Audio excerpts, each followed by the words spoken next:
Hello everyone, welcome to this weekly check-in for the Glorious Dawn live quilt-along. I'm so glad you're joining me for another live video.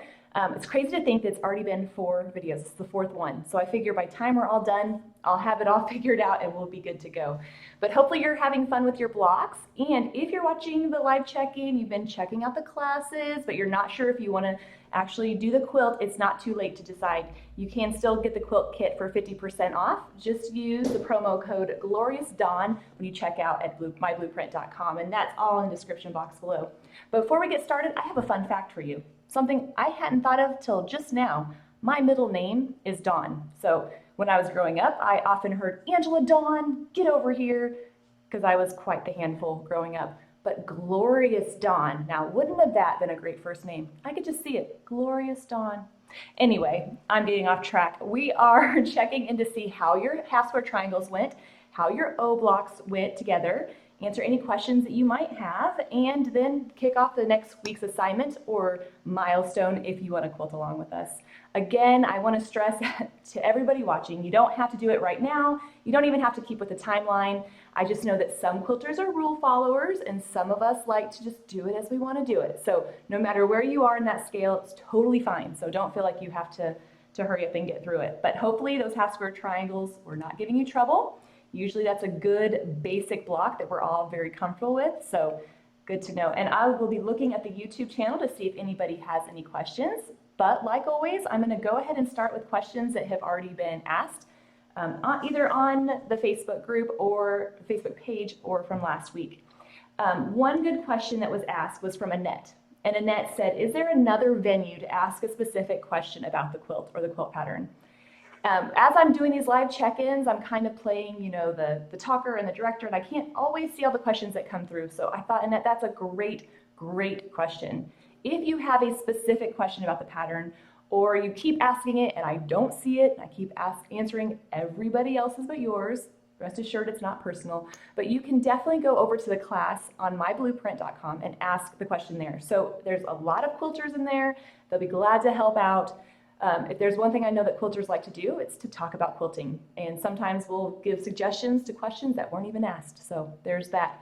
If you can't get the help that you need, you can always visit Blueprint's customer service. They have a fantastic customer service that can help you out. So we definitely want you to have all the resources that you need to be successful. But if you're not able to get your question through, or it's very specific and you didn't want to ask it, you can definitely go check out those 2 places. So hopefully that finds helpful. So let's do a real quick hi. We'll see where everybody's coming in from. So as you know, I live just outside of Kansas City, Missouri. So I'm right in the Midwest. Beautiful fall day. We have some people from Pennsylvania, from Montana, Ohio, California, Germany, and France. Okay, you all win. I want to go there. Texas, and even Napa. So very, very fun. Let's go ahead and answer this one question that came up. Silky said, "What's my opinion about metallic thread for quilting?" So the thing about metallic thread is it's actually formed by a different process. It's kind of coated with several layers and wound together. So metallic thread is very finicky to work with. That being said, I love thread, and there's something about shiny thread that just makes me so happy. So when I have new quilters come to me, especially if they're starting with their machine and they're newer at it, I always say, stay away from the metallic threads until you know the design, until you know your machine, and then you can adventure out into those metallic threads because they do make an awesome impact on your quilts. You'll have to loosen your tension quite a bit, and you'll have to quilt slower. So for me, that's a little difficult because I like to quilt really fast, but those are the 2 things that will help you be successful with those metallic threads.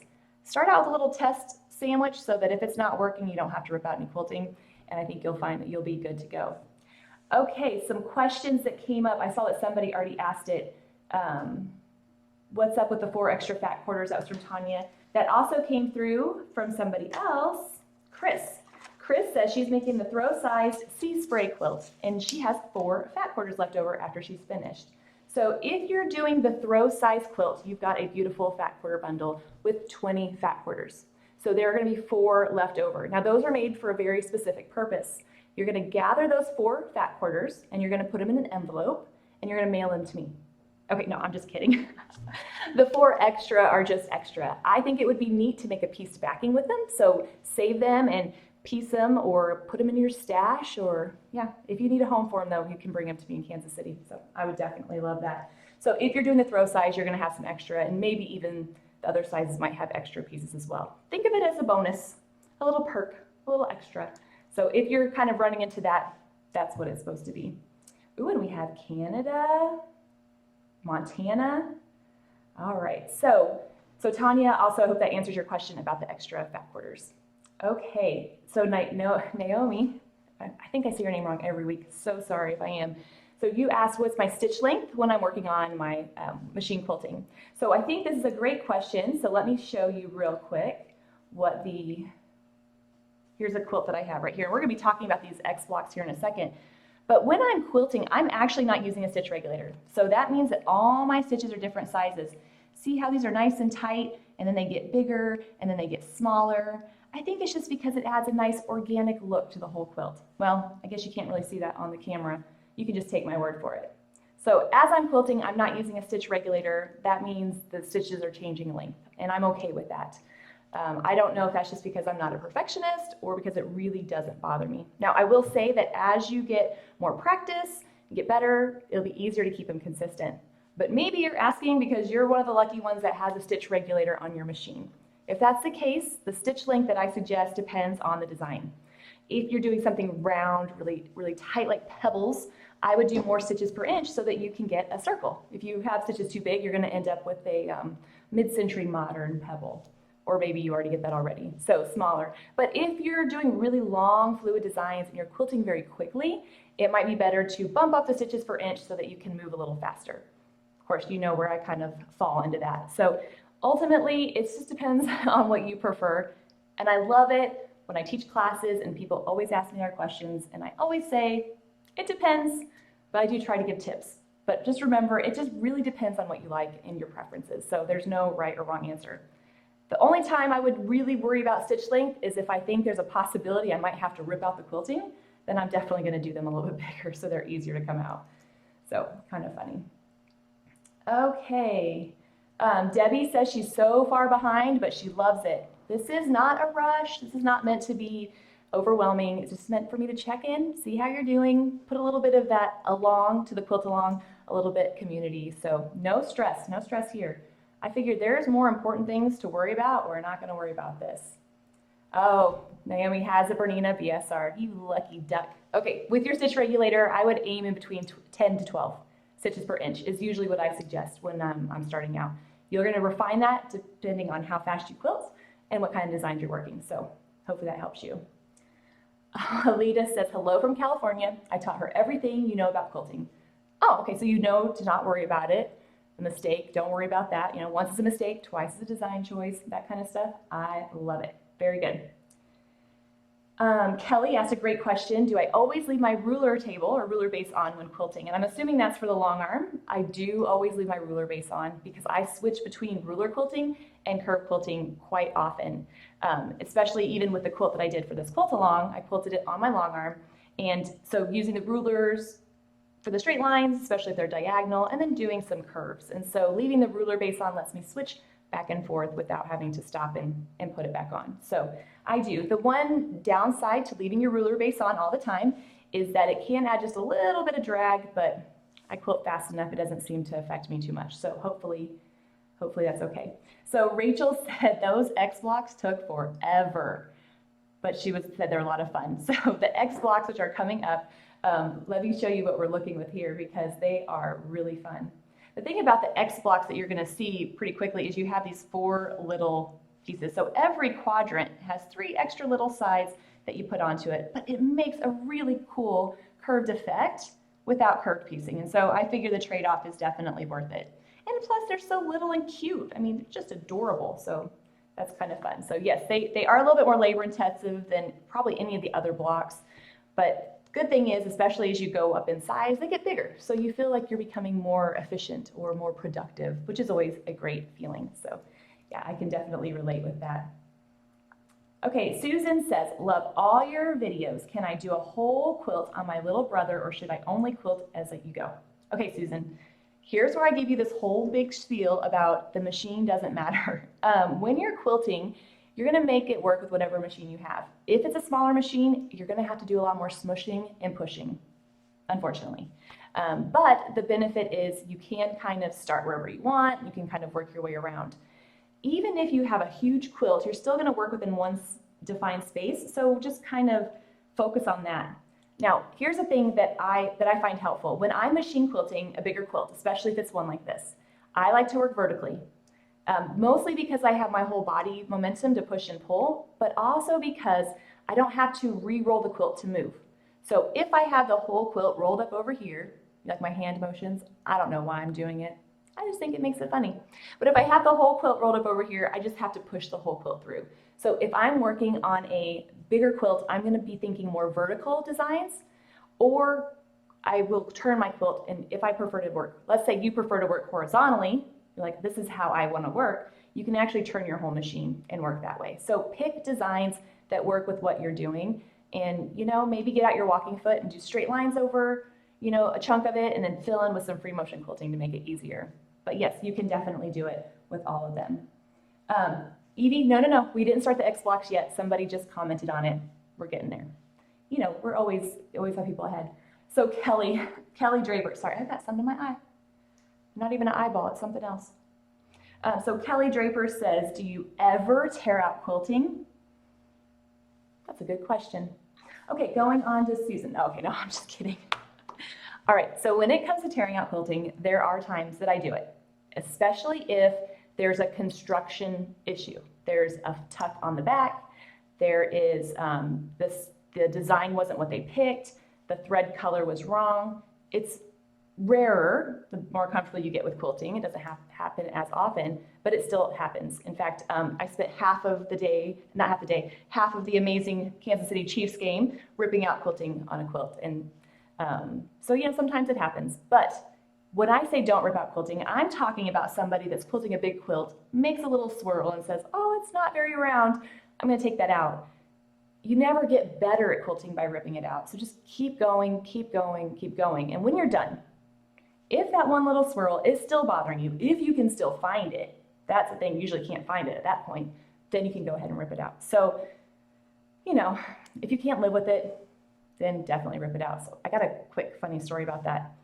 I'm hoping my husband isn't watching this. So my husband Jeremy was running the computerized machine for one of the family reunion quilts, and he was doing 2 different designs alternating. So he did a feather and a wreath and a feather and a wreath, except he accidentally did 2 of the same next to each other.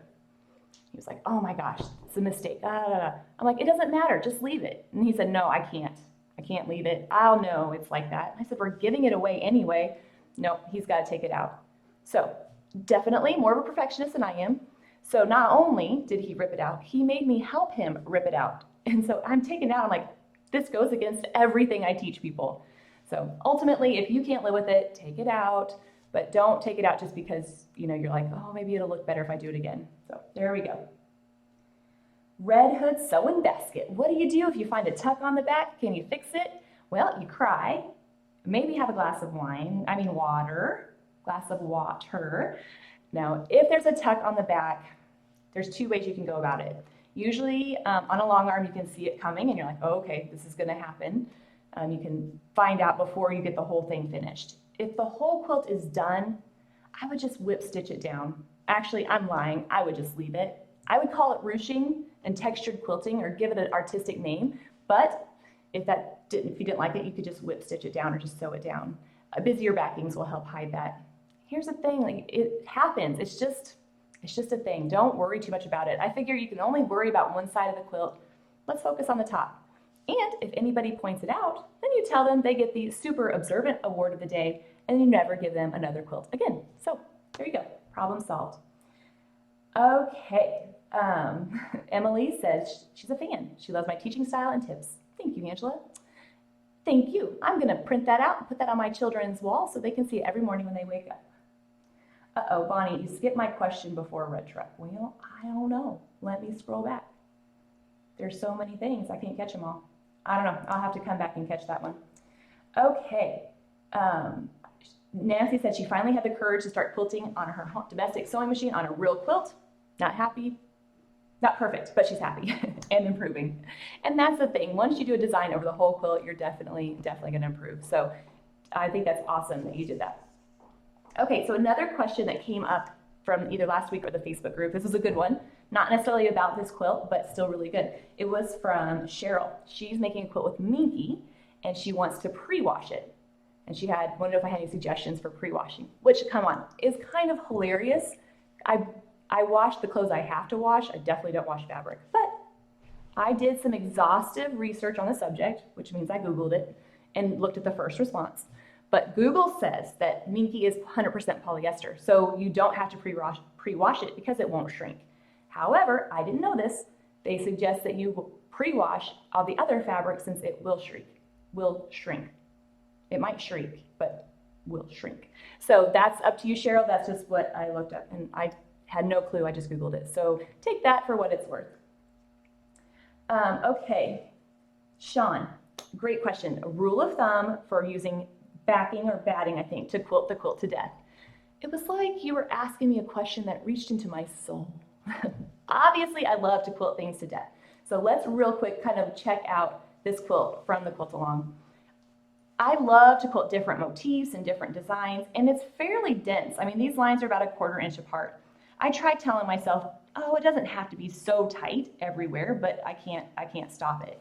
The thing is, if you want to quilt something to death, but you don't want it to be stiff, the batting is going to play a huge role. Now, I know you can't reach through the screen here and feel how beautifully cuddly this quilt is, but I did grab a piece of batting before it was quilted. So this is the batting that I prefer to use. Again, I know you can't feel it, but so it's a polyester batting. It's really thin, but it's nice and dense, so it has a really good drape. And that means that if I quilt it to death, it's still going to feel really nice. Of course, I grabbed this. This was one of the placemats from the Midnight Quilt Show. You know what I'm talking about, right? So this one has very little quilting. It still has a nice drape. I think it still feels just as good. It just looks different. So when you're deciding if you want to quilt something to death, you're like, I want to put a lot of quilting into it, think of the batting. That's going to play a huge role in how cuddly it is. So I like polyester because it resists creasing. I travel a lot. My quilts stay in a suitcase for a long time. In fact, I have several pieces of suitcase that I just pull out depending on which one is oldest and still packed. So that's what I love about it, but it still has that nice drape. But let's assume that you're making it for a bed or for a loved one and you just want it to be super soft.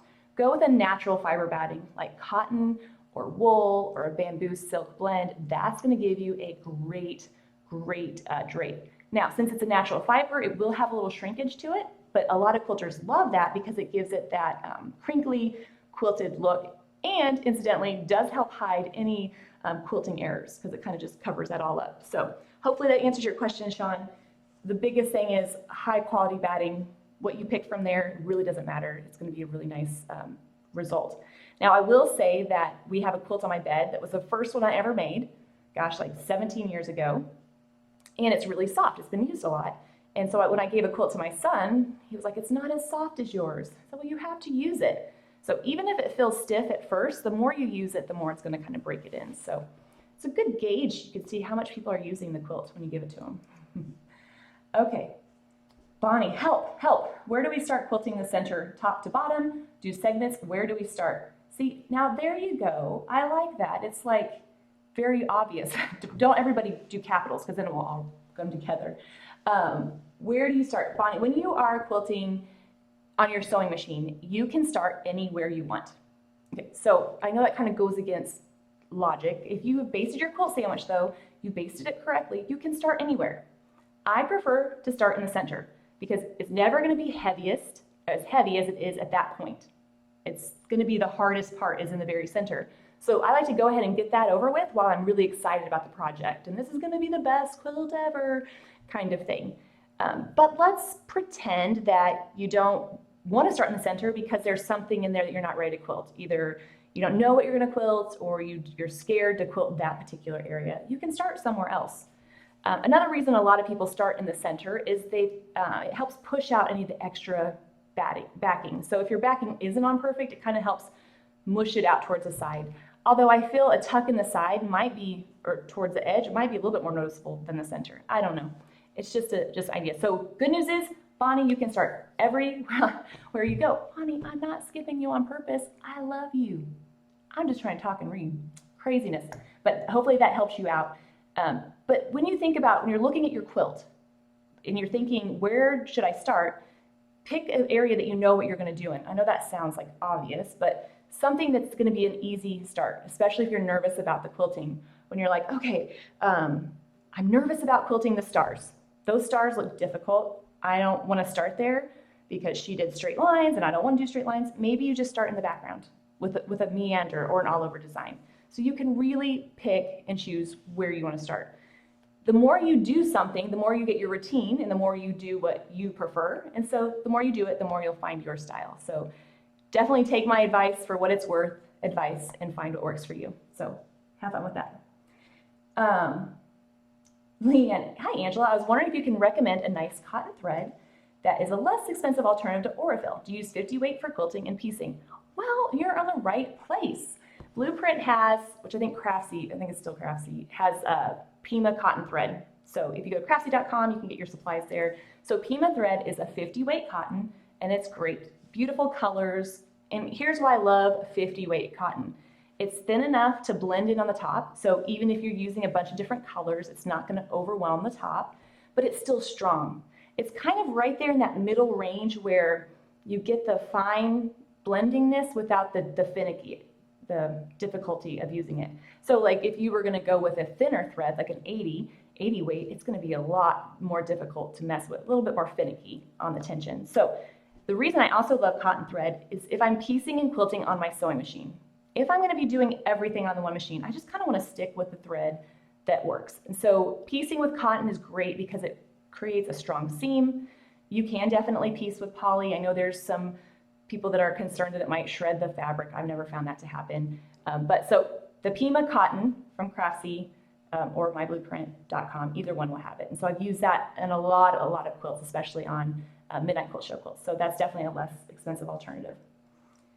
Okay, so let's see. Miriam, hi Angela, watching your videos in Israel. Well, hello. Still haven't got the courage to quilt anything but straight lines, but love your videos. So here's the thing. When you're looking at your finished, glorious Dawn quilt and you're getting ready to quilt it, you're going to be a little nervous, right? You're like, I spent money on this and this took forever. Here's the thing. Doing something brand new over the whole quilt would be very nerve-wracking, very overwhelming. So what you can do, if you already like your straight line quilting, perfect, let's do it. Do straight lines over most of the quilt. Maybe quilt them an inch or two apart, but then come back, put your free motion quilting foot on and just try a wiggly line, just a wavy line. Anybody can quilt a wavy line. If you don't think you can, just try quilting a straight line. Chances are it'll turn out wavy. What you're doing is you're using what you're already comfortable with to transition into the unfamiliar. So use that as your guide. So instead of doing brand new stuff over the whole quilt, which yeah, that's gonna freak anybody out, including myself, pick something you already know and then use it to transition. Soon you'll be doing wavy lines with a little loop, and then you'll be doing a couple loops and you'll kind of build off of it. So yes, I know it's a little scary, but just a little bit of new, just enough to, make you feel alive, but not so much that you feel like you're gonna pass out because you're holding your breath. So that's usually a good rule of thumb. Oh, Lindsay, I love that. Her motto is perfectly imperfect. Yes, got it. All right, another good question that came through is from Julia. Julia says, hello from Argentina.